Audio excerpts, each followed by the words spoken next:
오늘 우리를 부르신 하나님 앞에 예배하기에 올라오신 여러분을 주님의 이름으로 환영합니다. 우리의 예배를 통해서 하나님의 은혜가 충만한 이 시간, 위로와 평안이 함께하는 그런 예배가 되기를 간절히 바랍니다. 다 함께 예배하겠습니다.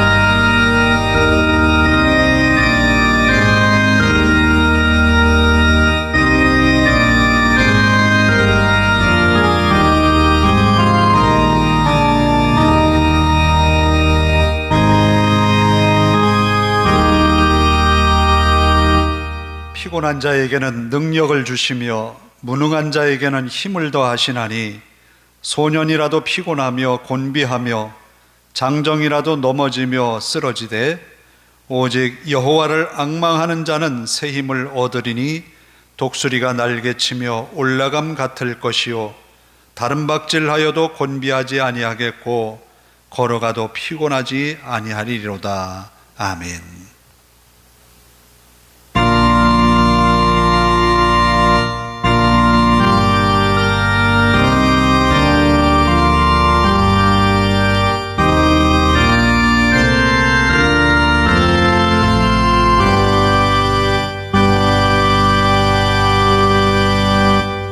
다 일어나셔서 35장을 함께 찬송합니다.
교독문은 16번을 교독합니다.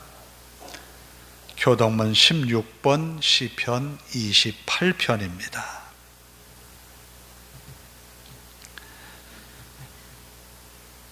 교동문 16번. 여호와여, 내가 주께 부르짖으오니 나의 반석이여, 내게 귀를 막지 마소서.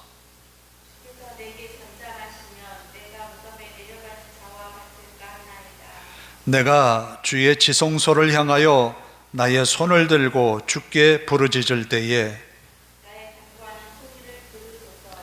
악인과 악을 행하는 자들과 함께 나를 끌어내지 마옵소서.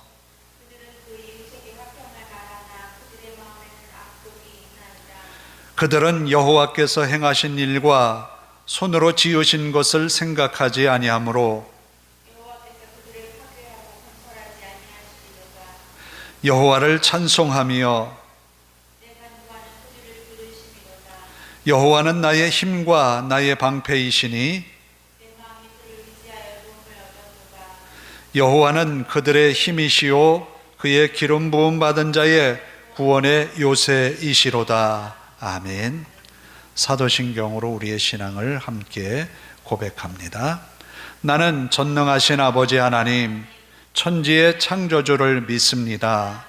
나는 그의 유일하신 아들 우리 주 예수 그리스도를 믿습니다. 그는 성령으로 잉태되어 동정녀 마리아에게서 나시고 본디오 빌라도에게 고난을 받아 십자가에 못 박혀 죽으시고 장사된 지 사흘 만에 죽은 자 가운데서 다시 살아나셨으며 하늘에 오르시어 전능하신 아버지 하나님 우편에 앉아 계시다가 거기로부터 살아있는 자와 죽은 자를 심판하러 오십니다. 나는 성령을 믿으며 거룩한 공교회와 성도의 교제와 죄를 용서받는 것과 몸의 부활과 영생을 믿습니다. 아멘.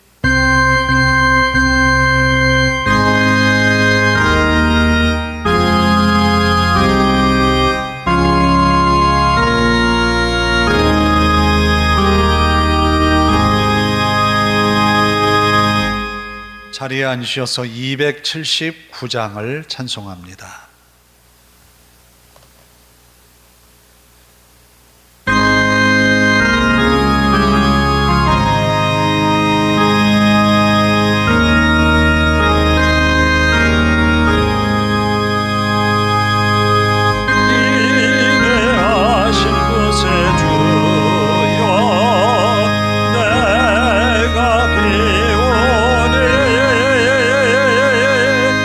죄인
예수님께서 가르쳐 주신 기도로 함께 기도합니다. 하늘에 계신 우리 아버지, 아버지의 이름을 거룩하게 하시며 아버지의 나라가 오게 하시며 아버지의 뜻이 하늘에서와 같이 땅에서도 이루어지게 하소서. 오늘 우리에게 일용할 양식을 주시고 우리가 우리에게 잘못한 사람을 용서하여 준 것 같이 우리 죄를 용서하여 주시고 우리를 시험에 빠지지 않게 하시고 악에서 구하소서. 나라와 권능과 영광이 영원히 아버지의 것입니다. 아멘.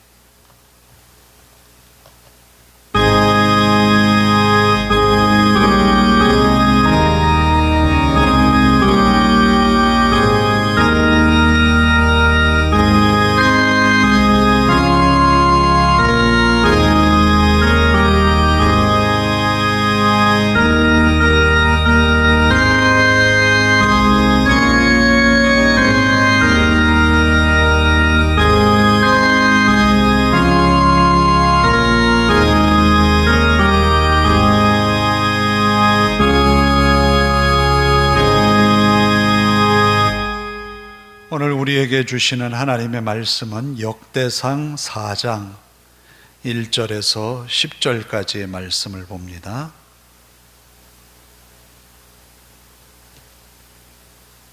역대상 4장 1절에서 10절 말씀 봉독해 드리겠습니다. 유다의 아들들은 베레스와 헤스론과 갈미와 홀과 소발이라.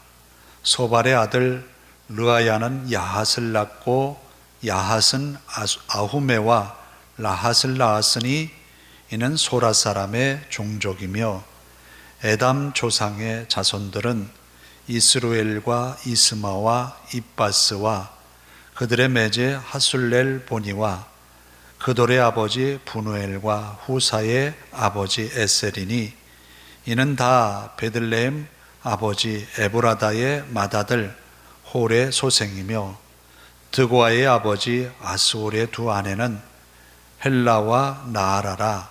나아라는 그에게 아후삼과 헤벨과 데무니와 하야하스다리를 낳아주었으니 이는 나아라의 소생이요 헬라의 아들들은 세렛과 이소할과 에드난이며 고스는 아눕과 소베바와 하룸의 아들 아하헬 종족들을 낳았으며 야베스는 그의 형제보다 귀중한 자라.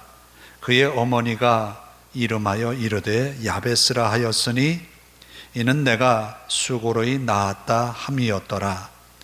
야베스가 이스라엘 하나님께 아뢰어 이르되 주께서 내게 복을 주시려거든 나의 지역을 넓히시고 주의 손으로 나를 도우사 나로 환난을 벗어나 내게 근심이 없게 하옵소서 하였더니 하나님이 그가 구하는 것을 허락하셨더라. 아멘. 찬양을 합니다. 사랑하고 살아도 모자란 세상.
하겠습니다.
연극이나 드라마나 영화를 보면 주연 배우가 있지요.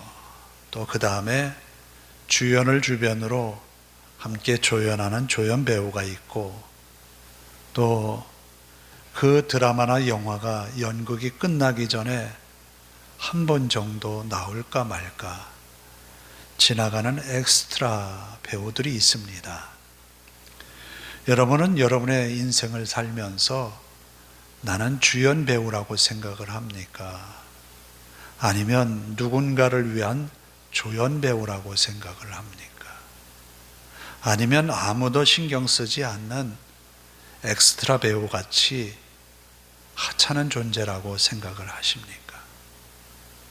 분명히 드라마나 연극, 영화는 그 세 부류의 배우들 중에 어느 하나를 빼도 드라마나 연극은 완성될 수가 없지요. 분명히 엑스트라라고 해도 그 개인에게는 인생에서 바로 주연이 되는 거지요. 귀중한 존재라는 겁니다. 우리 모두는 하나님 앞에서 귀중한 존재라는 거예요. 오늘 읽은 본문 말씀에 야베스를 이야기하기를 그 형제 중에 귀중한 자라라고 말합니다. 여기에 귀중한 자라는 그 원어의 내용을 보면 우리말로 옮겼듯이 귀중하다는 의미가 담겨 있기도 하고 무겁다라고 하는 의미도 담겨 있습니다. 물론 사람들의 모인 공동체에서 야베스라고 하는 존재가 무게감 있는 그런 사람이었다는 거예요. 많은 사람들에게 영향력을 끼치고 존경을 받는 그런 인물이라는 것이지요. 역대기 기자가 이 역대기 상하를 기록하면서 4장에는 유다 족속의 족보를 소개합니다. 이 4장에 나오는 내용에 여러 가지 내용이 있지만 특이할 만한 그런 내용도 개중에 있어요. 무언가 하면 지역을 설명을 합니다. 어느 지역? 베들레헴이라는 지역의 지명의 뜻은 우리가 잘 알고 있듯이 빵집이라는 의미가 담겨 있습니다.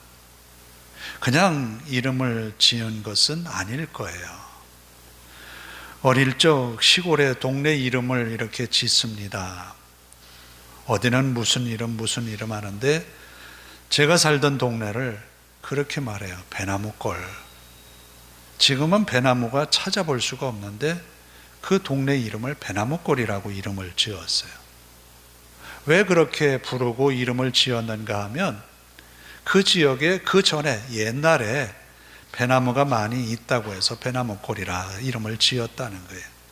베들레헴이라는 이름도 마찬가지로 빵집 혹은 떡집이라는 의미가 그냥 지어진 이름은 아니라는 거죠. 뿐만 아니라 이르나하스라고 하는 이름이 등장을 해요. 이 이름 또한 청동 성읍이라는 의미를 담고 있어요. 청동을 재련하는 기술이 잘 발달된 그런 성읍이라는 이야기죠. 그리고 게하라심이라고 하는 이 지명이 있는데 이 지명은 장인들의 골짜기라는 의미를 담고 있다 그래요. 그리고 다른 성읍들의 이름 가운데는 세마포를 짜는 자들 혹은 옹기장이들이 모여서 있는 번성한 그런 성읍들도 여기 4장 유다 자손을 소개하면서 지명에 소개하고 있어요. 그러면 이 역대기 상하를 읽는 사람들은 누구일까? 이 사람들은 유다가 멸망한 다음에 바벨론의 포로로 끌려가고 가서 살다가 70년이 지났어요. 예레미야가 분명히 예언했거든요. 이 포로기의 이 시간은 70년이 지나면 끝난다고.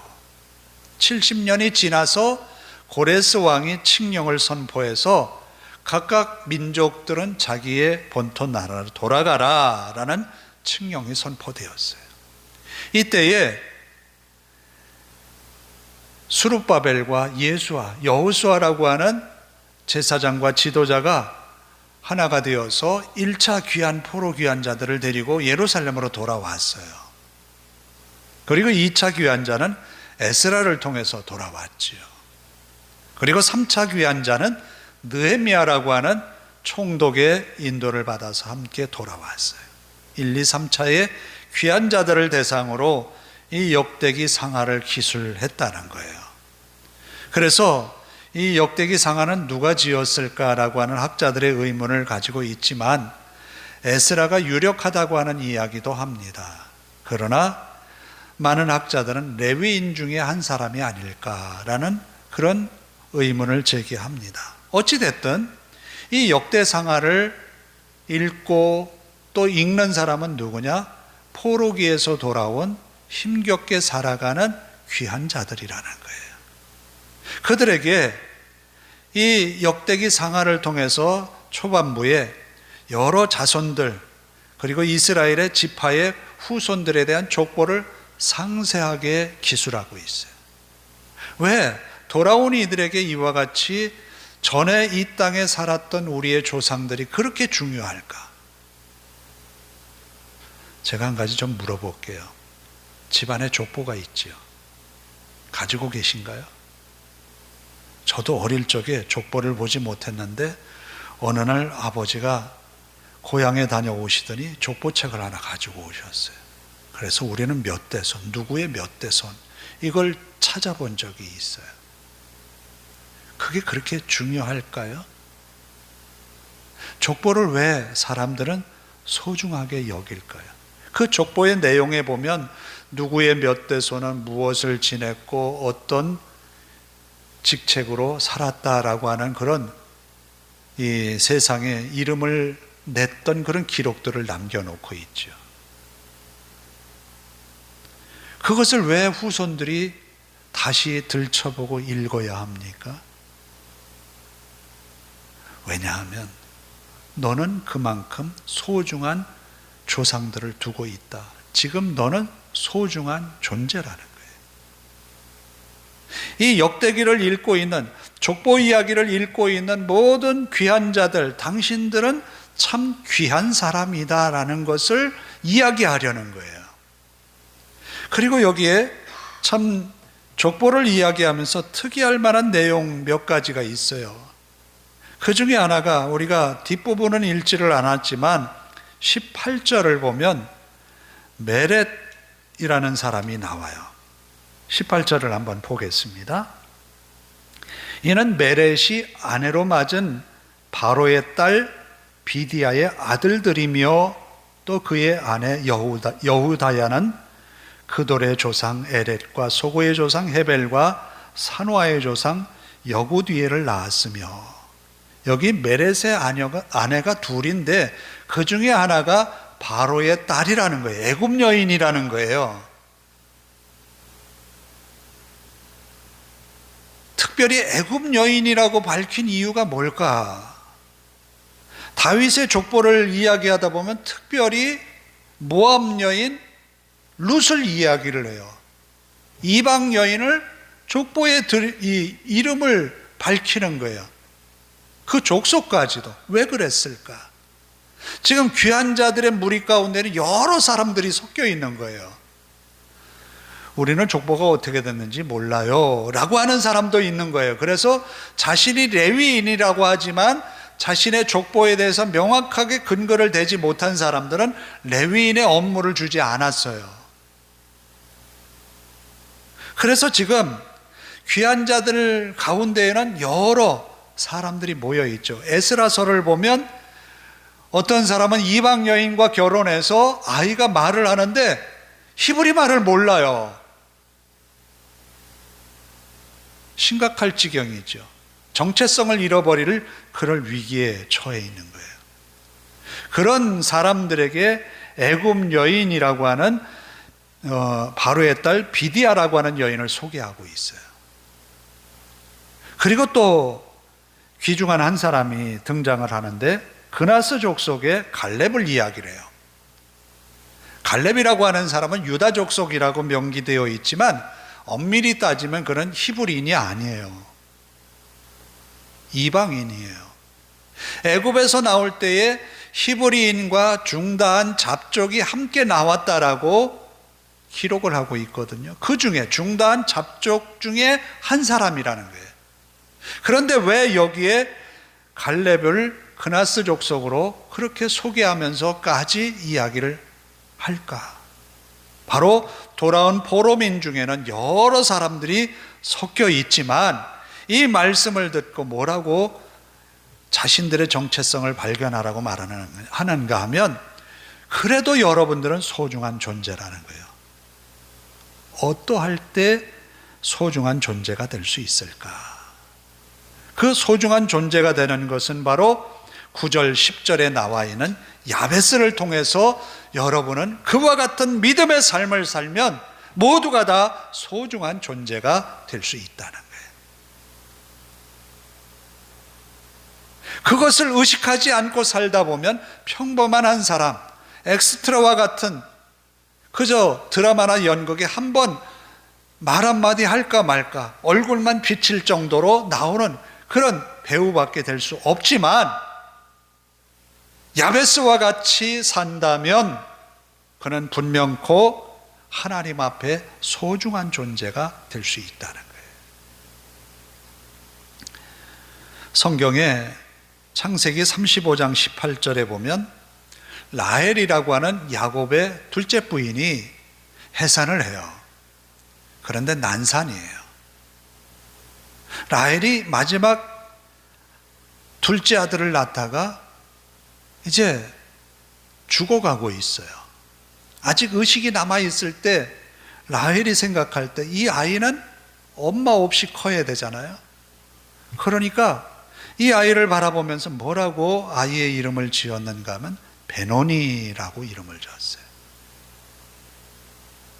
엄마의 입장에서 아이를 혼자 두고 가야 되는데 이 아이의 인생을 보면 너무너무 슬프잖아요.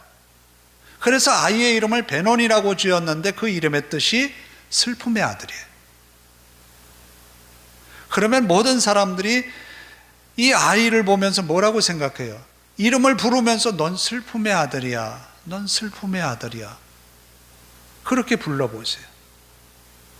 여러분은 여러분의 이름에 대해서 기쁘게 생각합니까? 아버지, 어머니가 여러분의 이름을 잘 지어주셨어요? 저는 요번에 깜짝 놀랐어요. 저희 이름하고 같은 분이 또 있더라고요. 저희 사돈의 친정 어머니의 이름이 저의 이름하고 똑같아요. 어찌 이런 일이 생겼는지 모르겠어요. 또 제가 목회하면서 저의 이름과 같은 사람을 한번 만난 적이 있어요. 여자분이었어요. 나이가 그때 한 70이 넘으신 집사님이었는데 신방하면서 제 이름하고 똑같은 거예요, 보니까. 그래서 참 난감했던 그런 때도 있었는데 이름이 참 중요하잖아요. 그런데 베논이라니. 어머니의 마음은 슬프기 그지없지만 이 이름을 그대로 두었다가는 이 아이는 평생을 슬픔의 아들로 살아가야 되잖아요. 그러면 모두가 다 그를 베논이라고 부르는데, 슬픔의 아들이라고 부르는데 이 아들은 어떻게 될까요? 그 인생이 괴롭겠죠. 그런데 야곱은 베논이라고 이름을 지었지만 이름을 바꿔서 불러요. 베냐민이라고. 베냐민. 베냐민은 무슨 뜻인가 하면 오른손의 아들이에요. 힘이 있다는 거예요. 넌 슬픔의 아들이 아니라 베냐민, 오른손의 아들이야. 이렇게 이름을 바꾼 베냐민은 한 지파를 이루게 되죠. 그리고 또 한 사람이 있어요. 사무엘상 4장 21절에 보면 엘리 제사장의 아들인 비누아스, 그의 며느리가 해산을 합니다. 해산을 하기 전에 이 며느리는 소식을 들었어요. 전쟁에 남편이 나갔는데 법궤가 블레셋에 빼앗겼대요. 그리고 자신의 남편과 그리고 함께 갔던 남편의 형님도 전사했대요. 그리고 이 소식을 전해 들은 시아버지인 엘리 제사장, 그가 소식을 듣고는 의자에서 넘어져서 목이 부러져 죽었대요. 한순간에 슬픔의 소식을 몇 가지를 들은 거예요. 법궤를 빼앗겼대, 남편 죽었대, 그리고 시아버지까지 죽었대. 이 여인에게 무슨 희망이 남아있겠어요? 난산이었어요. 죽어가면서 이 여인은 이렇게 이야기를 합니다. 이 아이를 통해서 이가봇이라는 이름을 지어요. 왜 이가봇이라고 이름을 지었는가 하면 하나님의 영광이 이제 이스라엘에서 떠났다. 법궤를 빼앗겼으니, 두 제사장, 젊은 제사장이 죽었으니, 그리고 원로로서 제사장으로 든든하게 서 있던 시아버지마저 죽었으니까 이스라엘의 영광이 떠났다. 이 아이는 어떻게 되었을까요? 자세한 내용이 없어요. 그 이름은 누구에게도 다시 들추어서 이야기되어지지 않아요. 영광이 떠난 거예요. 그런데 야베스라고 하는 이름도 평범한 이름이 아니라는 거예요. 야베스라는 이름의 뜻은 슬픔의 뜻이 담겨 있어요. 슬픔이에요. 야베스라는 이름을 우리는 많이 쓰지요. 야베스의 기도, 그래서 많이 활용하고 있어요. 그런데 어머니는 그를 낳을 때에 이렇게 고백합니다. 이는 내가 수고로이 낳았다. 물론 어머니가 되어서 아이를 출산할 때 여인에게는 상당한 고통이 뒤따르는 것 압니다. 목숨을 걸고 낳는 거죠. 어느 부모가 수고하지 않고 낳는 아이가 있겠어요. 그런데 특별히 야베스의 어머니가 이는 내가 수고로이 낳았다라고 하는 말을 할 정도의 고백을 남긴 것은 여러 형편상 이 아이를 낳을 때 상당히 힘든 환경이었다라는 거예요. 야베스를 낳을 때 이가봇이라고 하는 아들을 낳는 한 여인의 고통처럼, 베논이라고 이름을 지으면서 죽어갔던 라헬처럼 이 어머니도 심각한 그런 어려움에 쌓여 있었다는 거죠. 그래서 이 아이에게는 희망이 안 보인다는 거예요. 이 아이를 낳았지만 어떻게 이 아이가 살아갈지 참으로 괴롭다라는 거예요. 그래서 야베스라 이름을 지었다라는 거죠. 그런데 야베스는 그런 슬픔 환경에서, 괴로운 환경에서 태어났지만 그가 10절의 말씀에 보면 자신의 주어진 환경에 자신을 맞춰 살아가는 것이 아니라 자신에게 주어진 환경 속에서 하나님이 자신에게 은혜를 베푸시기를 강력하게 기도하면서 살았다라는 거예요. 오늘 우리는 우리의 환경이 나쁘다고 생각합니까? 오늘 우리의 환경이 다른 누구보다도 최악이라고 생각을 합니까? 저는 아무리 내가 힘들고 어려워도 하나님이 나를 최악의 환경으로 떨어뜨리지는 않았다고 믿습니다. 오늘 내가 아무것도 할 수 없고 무능한 모습으로 내가 존재한다 할지라도 하나님이 나를 최악의 환경으로 떨어뜨리지는 않았다고 믿습니다. 야베스는 그런 환경을 탓하지 않았어요. 왜 우리는 드라마나 이런 영화를 보면 불행한 환경에 있는 아이들이 그러잖아요. 엄마한테, 엄마 왜 날 낳았어요? 너무 힘드니까. 그런데 야베스는 그런 어머니를 원망하지 않잖아요. 그 모든 환경 속에서 하나님을 바라보는 거예요. 우리는 하나님을 바라보아야 합니다.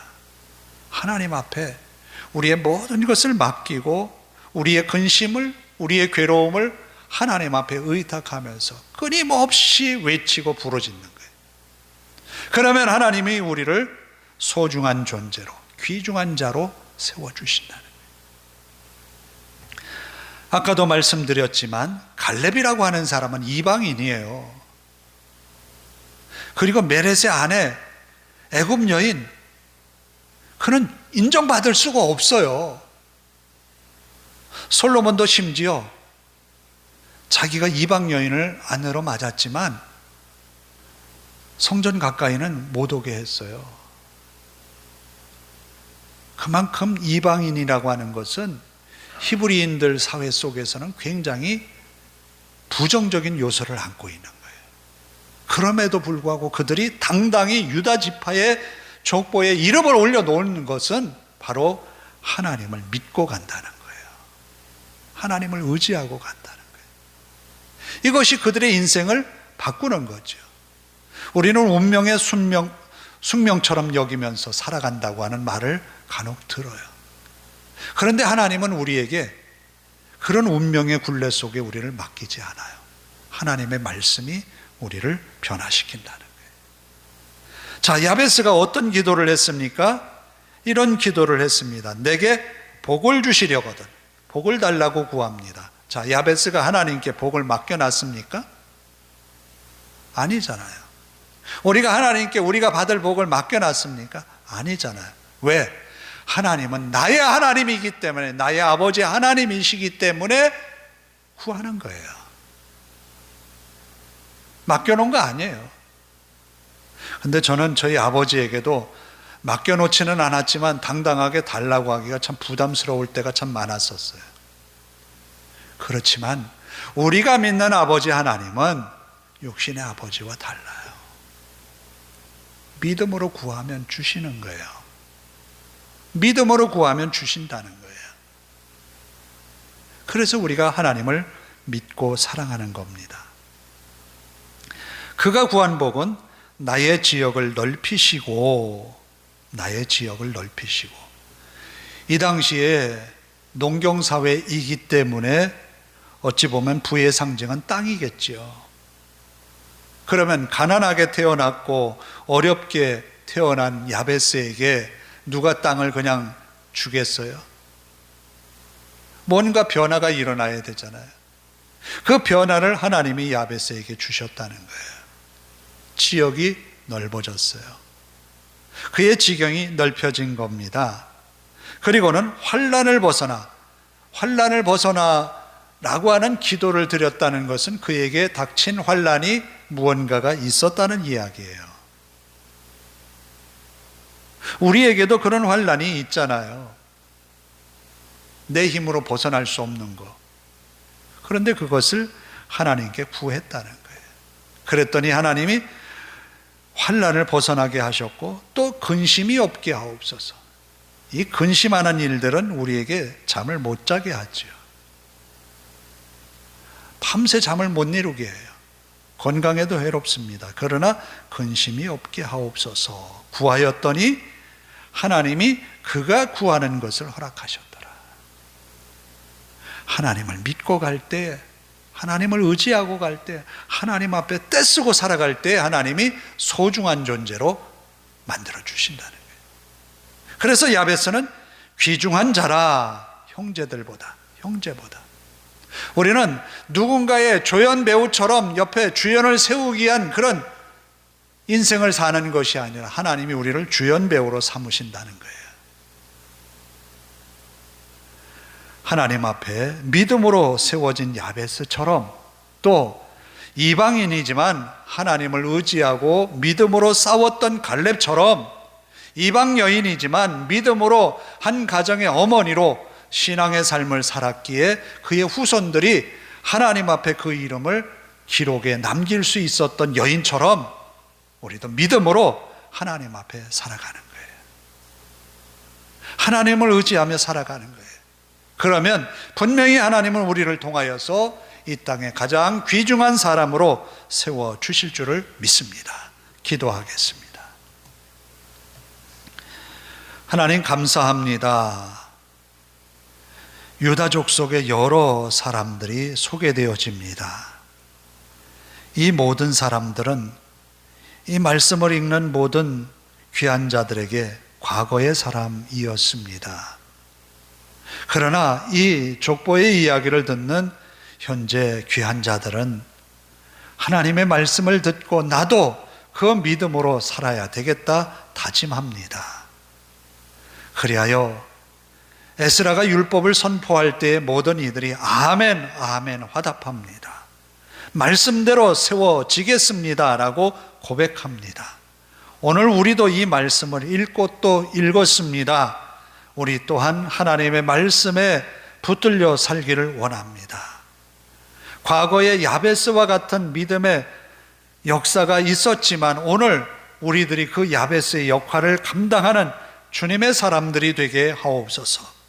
우리로 하여금 하나님의 말씀에 붙들려 하루하루를 살아가는 동안 주님과 동행하며 주님이 우리에게 이루실 그 믿음의 소원들을 이루며 살아가는 우리 모두가 되게 하옵소서. 예수님의 이름으로 기도하옵나이다. 아멘. 369장을 부르면서 헌금을 드립니다.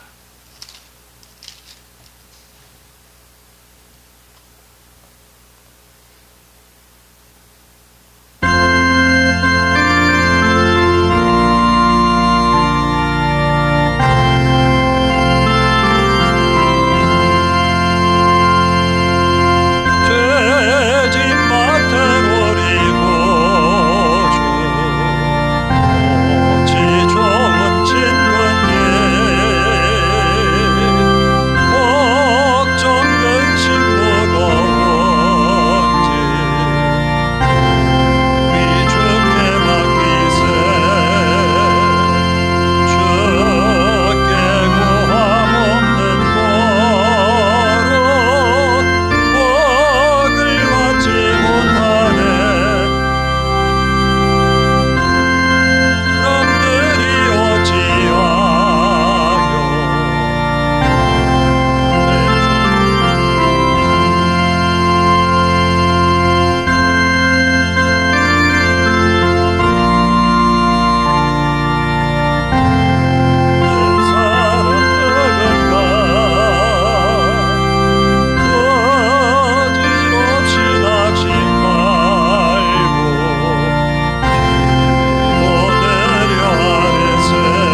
기도하겠습니다.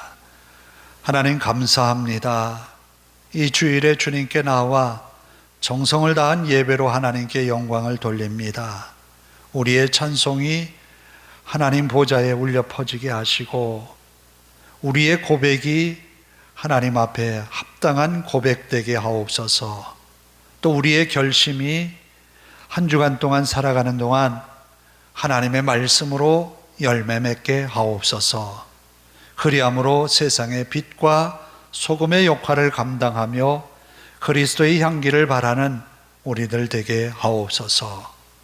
우리가 함께 찬송하였듯이 사랑하기에도 부족한 세상, 용서하기에도 부족한 세상, 하나님 사랑하며 살게 하옵소서.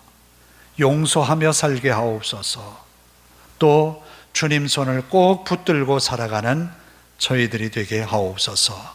그리함으로 한 주간 믿음으로 살아가는 성도들이 복되게 하옵소서. 귀한 예물로 하나님께 바치었습니다. 이 예물이 하나님 앞에 영광되게 하시고 이 예물이 쓰이는 곳에 하나님의 구원의 역사가 나타나게 하옵소서. 드린 손마다 복이 되어 한 주간 믿음으로 승리하게 하옵소서. 예수님의 이름으로 기도하옵나이다. 아멘. 광고 말씀을 드립니다. 이번 주간이 추석이 끼었죠. 토요일. 그래서 추석에 예배하시라고 예배 순서지를 뒤에 마련해 놓았습니다. 필요한 만큼 가져가세요. 다 같이 모이면 예배하기 곤란한데 그러면 두 분이 따로 모일 때 할 수 있도록 가정에 돌아와서라도 꼭 한번 가정 예배를 함께 드릴 수 있기를 바랍니다. 우리가 추석 명절을 지나면서 우리 가족 전부 모여서는 할 수 없지만 나 다음부터는 해야지라는 마음 먹고 꼭 이렇게 예배를 가정에서 할 수 있기를 바랍니다. 거기 뒷면에 찬송가를 제가 3곡을 실어놨는데 웬만하면 3곡을 한번 예배 중에 다 불러보세요. 그래서 예배의 즐거움을 함께 하는 그런 추석 명절이 되기를 바랍니다. 다 일어나셔서 주님여 이 손을 꼭 잡고 가셔서 복음성가 찬양하고 합심 기도하고 축도로 예배를 마칩니다.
이 시간 우리가 함께 기도할 것은 하나님, 내가 지금 겪고 있는 어려움들, 내가 지금 고민하는 일들 하나님 해결해 주옵소서. 그래서 하나님 앞에 평안한 마음으로 기쁜 마음으로 한 주간을 지나게 하옵소서. 또 우리의 가정에 고민하는 일들 위에 은혜를 더하소서. 우리 가족들 하나님 건강 지켜주시고 하는 일에 형통함이 있게 하옵소서. 계획하는 일들이 하나님의 은혜로 되어지게 하옵소서. 또 추석 명절을 은혜롭게 잘 지날 수 있도록 은혜 베푸소서. 함께 통성으로 기도합니다. 자비로우신 아버지 하나님 감사합니다. 이 주일에 우리를 귀중한 자라 부르셨습니다. 세우셨습니다. 믿음으로 살아갔던 야베스, 하나님 앞에 끊임없이 기도하며 살았던 야베스, 경건의 삶을 통하여 하나님의 큰 은혜를 입었던 그를 통하여 우리 또한 믿음의 모범을 삼습니다. 아버지 하나님, 갈렙과 같이 이방인이었지만 유다 자손에게 큰 영향력을 끼치는 믿음의 사람이 되었던 것처럼 우리 또한 믿음으로 세워지기를 원합니다. 또 애굽 여인이 유다 땅에 시집 와서 믿음으로 살아내니 그들은 그의 이름을 기록하였습니다. 하나님, 우리의 여러 가지 형편, 여러 가지 삶의 모습들이지만 하나님을 믿고 살아가는 우리를 통하여서 하나님은 큰 역사를 일으킬 줄로 믿습니다. 아버지 하나님, 믿음의 권속들이 한 주간 살아가는 동안 감당하는 모든 일들 위에 형통함의 은혜가 있게 하옵소서. 근심하고 걱정하는 것 다 주님께 내려놓기를 원합니다. 근심에서 벗어나 평안의 길로 인도하여 주시옵소서. 또한 아버지 하나님, 건강함의 은혜를 허락하여 주시기를 원합니다. 연약한 몸을 강건하게 하옵소서. 주님 주신 건강함으로 믿음의 사명을 감당하게 하옵소서. 또한 아버지 하나님, 추석 명절을 맞이하여 온 가족이 함께 모일 때에 화평하게 하시고 평안케 하옵소서. 걱정과 염려를 다 주님 앞에 맡기고 기도하며 이 추석 명절을 예배하며 지날 수 있도록 은혜 베풀어 주시옵소서. 주님, 능력의 발로 저들을 이끄시고 주장하여 주시옵소서. 주님 말씀이 항상 우리를 이끌게 하옵소서. 야베스가 항상 하나님을 의지하고 살아서 유다 지파 족속 중에 귀중한 자로 영향력을 나타내었던 인물처럼 우리 또한 그리 살게 하옵소서. 아버지 하나님 감사합니다. 야베스는 비록 열악한 환경에서 태어나 불행한 삶을 살 수밖에 없었지만 그러나 하나님 앞에 메어 달려 기도의 사람이 되었고 하나님을 의지하는 믿음의 사람이 되었기에 하나님은 그를 유력한 자로 세우셨습니다. 유다 족속 중에 참으로 무게 있는 사람으로 세우셨습니다. 그리고 모든 사람들에게 칭송받는 귀중한 자라는 칭호를 얻었습니다. 오늘 우리도 우리가 살아가는 세상 속에 어찌 보면 우리는 연약하고 부족하고 모든 사람과 비교해 볼 때 보잘것없는 존재 같은 우리들이지만 하나님은 귀중한 자로 우리를 부르셨습니다. 또한 세상 가운데에 무게 있게 살아가도록 우리를 세우셨습니다. 주님을 믿고 따르는 저희들에게 은혜의 한 주간 되게 하옵소서. 또 주님을 믿고 따라가는 저희들이 하나님의 말씀에 붙들려 믿음의 삶을 살아내는 한 주간 되게 하옵소서. 성도들의 가정에 건강함을 허락하여 주시고 모든 가족들이 건강하여 하나님의 은혜를 나타내게 하옵소서. 또 하는 일에 형통함을 주시어서 하나님의 은혜였음을 고백하는 저들 되게 하옵소서. 또 저들이 근심하고 걱정하는 일들이 근심과 걱정으로 끝나는 것이 아니라 하나님의 은혜로 저들의 삶의 기쁨으로 나타나게 하옵소서. 아버지 하나님, 우리 모든 성도들이 이 추석 명절을 지나는 동안 함께 예배하며 기도로 후원하며 서로가 믿음의 교제를 나누는 그런 추석 명절이 되게 하옵소서. 온 가족이 모일 때에 서로를 돌아보고 격려하는 그 말 한마디 한마디를 통하여서 화목한 가정을 이루는 믿음의 권속들 되게 하옵소서.